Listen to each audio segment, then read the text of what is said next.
मुख्यमंत्री जयराम ठाकुर ने हरदीप सिंह पुरी से राज्य में नागरिक उड्डयन और अन्य मुद्दों बारे में की चर्चा। मंडी हवाई अड्डे के निर्माण के लिए किए जा रहे अनुकरण अभ्यास में तेजी लाने का निर्देश। मंडी हवाई अड्डे का LIDAR सर्वेक्षण 7 जून से हुआ शुरू। जन भागीदारी से निपटेगी महामारी, गांव-गांव चलेगा 10 जून से 20 जून तक मैं स्वस्थ तो मेरा गांव स्वस्थ अभियान। 100% कोरोना टेस्टिंग करवाने वाली पंचायत को मिलेगा इनाम। प्रथम रहने वाली पंचायत को मिलेगी 25 लाख रुपए की प्रोत्साहन राशि। 43 इलेक्ट्रिकल इंजीनियरिंग छात्रों को मिली नौकरी। राजकीय बहुतकनीकी संस्थान सऊबाग में ऑनलाइन कैंपस इंटरव्यू आयोजित। संस्थान के 63 बच्चों ने लिया हिस्सा। 1 साल तक 10,800 रुपए प्रति माह सैलरी दी जाएगी। और प्रधानमंत्री शहरी आवास योजना का 14 निर्धन परिवारों को मिलेगा लाभ। ज्वालामुखी में 14 को नए आवास के लिए सौंपे स्वीकृति पत्र। 1,85,000 प्रति परिवार स्वीकृति। नमस्कार, आप देख रहे हैं HP 24/7। मैं हूं आपके साथ परी शर्मा। शुरुआत करते हैं दिल्ली से। मुख्यमंत्री जयराम ठाकुर ने आज नई दिल्ली में केंद्रीय नागरिक उड्डयन, आवासन एवं शहरी कार्य राज्य मंत्री हरदीप सिंह पुरी से भेंट की। इस मौके पर जयराम ठाकुर ने केंद्रीय मंत्री के साथ राज्य से संबंधित विभिन्न मुद्दों, विशेष रूप से मंडी जिले में प्रस्तावित हवाई अड्डे और राज्य के अन्य हवाई अड्डों पर भी चर्चा की। मुख्यमंत्री जयराम ठाकुर ने बताया कि मंडी हवाई अड्डे का LIDAR सर्वेक्षण 7 जून 2021 से शुरू होगा। उन्होंने कहा कि नागरिक उड्डयन मंत्री ने भारतीय हवाई अड्डा प्राधिकरण को प्रस्तावित मंडी हवाई अड्डे के निर्माण के लिए किए जा रहे अनुकरण अभ्यास में तेजी लाने का निर्देश दिया है। उन्होंने बताया कि राज्य भूमि अधिग्रहण की लागत वहन करेगा, जबकि नागरिक उड्डयन मंत्री ने आश्वासन दिया कि वह यह सुनिश्चित करने के लिए हर संभव प्रयास करेंगे कि मंत्रालय हवाई अड्डे की निर्माण लागत वहन करे। जयराम ठाकुर ने नागरिक उड्डयन मंत्री से हवाई संपर्क सुविधा को सुदृढ़ करने के लिए उड़ान योजना के तहत चंबा हेलीपोर्ट को शामिल करने का आग्रह किया। उन्होंने कहा कि नागरिक उड्डयन मंत्री ने शिमला हेलीपोर्ट के प्रभावी प्रबंधन के लिए संचालन नियमावली तैयार करने और BCAS के माध्यम से 120 पुलिसकर्मियों को प्रशिक्षण प्रदान करने का भी आश्वासन दिया। उन्होंने कहा कि पवन हंस लिमिटेड जल्द ही मनाली में सासी हेलीपैड का दौरा करेगा ताकि इसे शीघ्र ही कार्यशील किया जा सके। केंद्रीय मंत्री जो नागरिक उड्डयन का ये डिपार्टमेंट देखते हैं पुरी जी, उनसे भी बातचीत हुई और उनसे विशेष तौर से जो हमारे शिमला हेलीपोर्ट के लिए कुछ एक औपचारिकता रहती हैं उसको हमने कहा कि उसको जल्दी हम फंक्शनल करना चाह रहे हैं। और उसके अतिरिक्त मंडी ग्रीनफील्ड एयरपोर्ट के लिए ग्रीनफील्ड एयरपोर्ट के साथ में कांगड़ा एयरपोर्ट की एक्सपेंशन, इन सारे विषयों पर डिटेल में बातचीत हुई है। और मुझे इस बात की भी प्रसन्नता है कि मंडी के लिए वो सर्वे के लिए वो टीम पिछले कल वहाँ मंडी पहुँच चुकी है और आज से वो सर्वे और सारी OLS सर्वे की जो एक फॉर्मेलिटीज़ हैं जो है वो LIDAR सर्वे जो है वो आज से वो शुरू कर देंगे। और उसके बाद मुझे लगता है कि निश्चित रूप से तेज़ी से कुछ विषय आगे बढ़ेंगे उस दृष्टि से। इसके अतिरिक्त हमारा पार्टी के सम्मानीय राष्ट्रीय अध्यक्ष जगत प्रकाश नड्डा जी से संगठन सरकार के विषयों पर हमेशा बातचीत होती रहती है, क्योंकि उनका ताल्लुक हिमाचल से है और स्वाभाविक रूप से हिमाचल की छोटी बड़ी बात के बारे में वो जानकारी रखते हैं। अच्छी डिटेल में बातचीत इस दृष्टि से हुई है। प्रधानमंत्री शहरी आवास योजना के तहत ज्वालामुखी में अति निर्धन परिवारों को आज नगर परिषद ज्वालामुखी कार्यालय में प्रधान धर्मेंद्र शर्मा और कार्यकारी अधिकारी हितेश शर्मा ने स्वीकृति पत्र प्रदान किए। ज्वालामुखी नगर परिषद के 7 वार्डों में 14 लोगों को स्वीकृति पत्र प्रदान किए गए।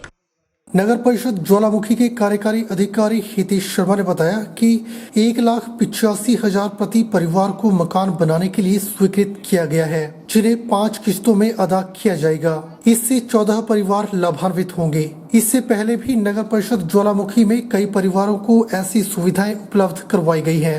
नगर परिषद ज्वालामुखी के अध्यक्ष धर्मेंद्र शर्मा ने कहा कि ज्वालामुखी शहर के 14 परिवारों को प्रधानमंत्री शहरी आवास योजना के तहत यह सौगात स्वीकृत की गई है और आज उन्हें स्वीकृति पत्र प्रदान कर दिए गए हैं। इससे लोगों में खुशी की लहर देखी जा रही है। अति निर्धन परिवारों को अब अपने मकान मुहैया होंगे और वे खुशी के साथ अपना जीवन यापन कर सकेंगे।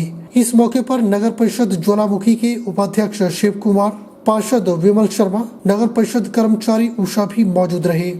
सैंक्शन लेटर गए नहीं, इनको कोई किस्त नहीं है, अभी तो सिर्फ सैंक्शन हुआ है। कितना स्वीकृत हुआ इनको पैसा? स्वीकृत है इनको स्कीम के तहत केंद्र सरकार और प्रदेश सरकार दोनों का मिलकर के 1,85,000 रुपये प्रति मकान यानी कि प्रति बेनिफिशियरी दिया जाएगा और ये 5 किस्तों में इनको प्रदान किया। आज प्रधानमंत्री शहरी आवास योजना के तहत शहर में 14 लोगों को ये जो है वो दिया गया, सैंक्शन लेटर दिए गए हैं और लोग इससे काफ़ी प्रसन्न हैं। तो अपना मकान बनाने में काफ़ी हेल्प कर सकेंगे, मकान अच्छी तरह से बना सकेंगे। कोरोना काल के इस मुश्किल दौर में एक और जहां लोगों का रोजगार छिन गया है और युवा बेरोजगार हैं, वहीं दूसरी ओर सुब्रोस लिमिटेड नोएडा ने प्रदेश के युवाओं के लिए रोजगार के द्वार खोले हैं। सुब्रोस कंपनी की ओर से जिला कुल्लू के सेव बाग स्थित राजकीय बहुतकनीकी संस्थान में ऑनलाइन कैंपस इंटरव्यू का आयोजन किया। इसमें संस्थान में इलेक्ट्रिकल इंजीनियरिंग के 43 छात्रों को नौकरी मिली।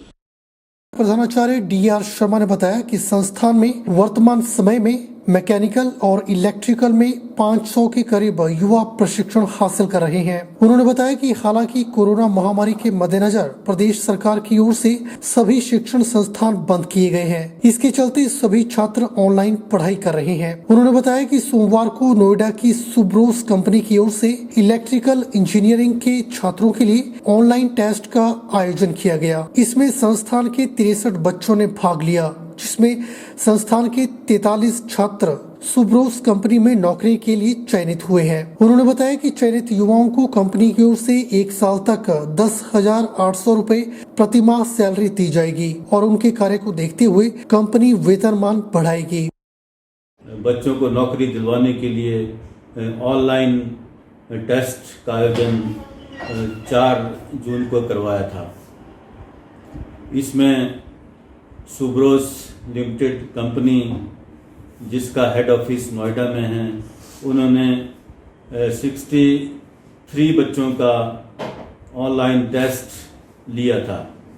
उसमें से 43 स्टूडेंट्स उत्तीर्ण हुए और उन बच्चों को जुलाई में वहाँ पे अपनी उपस्थिति देनी पड़ेगी। शुरू में 1 साल बच्चों को एज ए डिप्लोमा अप्रेंटिस रखा जाएगा।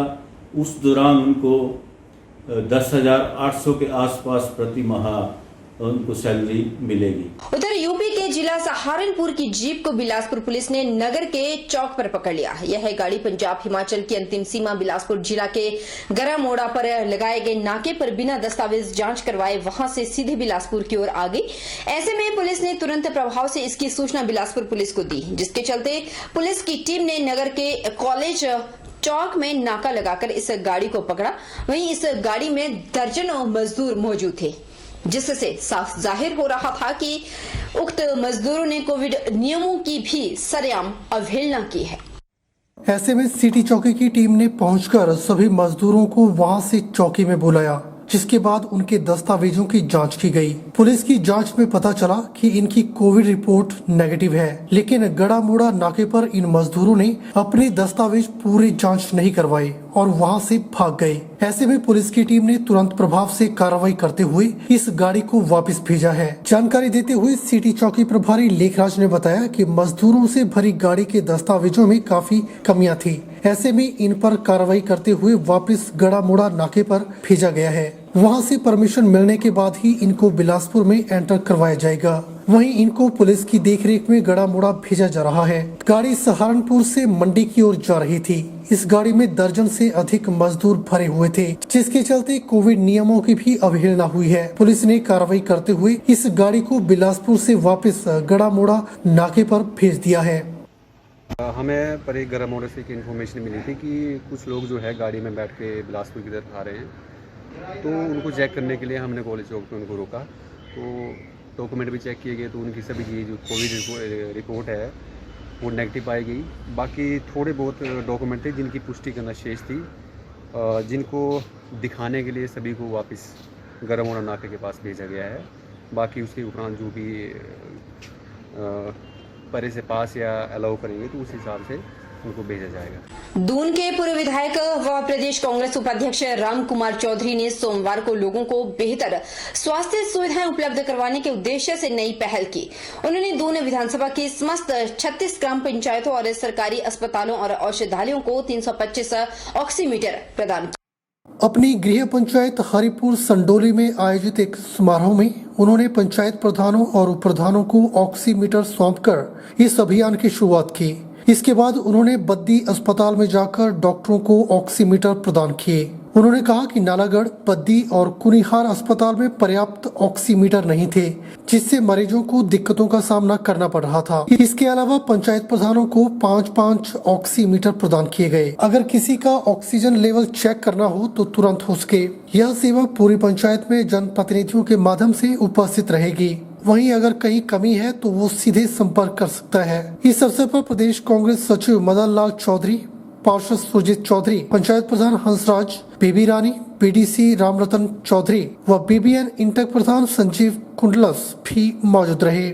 मैंने पूरे क्षेत्र का दौरा किया, पंचायत में पूछा, हमारे जो अस्पताल हैं, हमारी पीएससीज हैं, उनमें मैंने पूछा।